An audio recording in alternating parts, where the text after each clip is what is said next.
কুনাশলেশ্বর গ্রামে অবস্থিত আমরা যে জামিয়া ইসলামিয়া দারুল উলুম আটকন মাদ্রাসা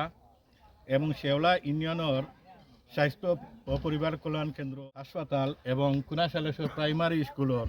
ছাত্র ছাত্রীর যাতায়াতের রাস্তা এবং এই রাস্তা দিয়া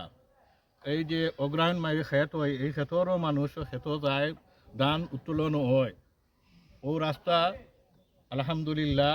ফখরুল ভাইয়ের মাধ্যমে রাস্তার এই কাজ উদ্বোধন আমি আল্লাহর শুক্রিয়া আদায় করি সাথে সাথে কৃতজ্ঞতা প্রকাশ করি ফখরুল ভাই তাইন আকাবের আসলাফর দল মনোনীত প্রার্থী হইয়া খেজুরগাছ প্রতীকে এই যে 6 আসনে দাঁড়াইছেন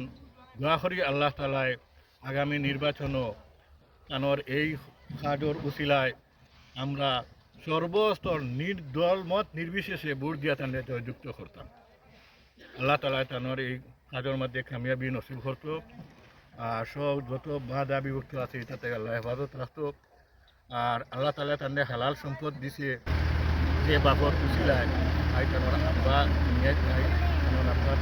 আল্লাহ তালা মাফ করে দিয়ে নতুন স্নান করতো আমারও আল্লাহ তালায় মাফ করতো আরও এই কাজের বেলায় সবাই আল্লাহ তালায় উত্তম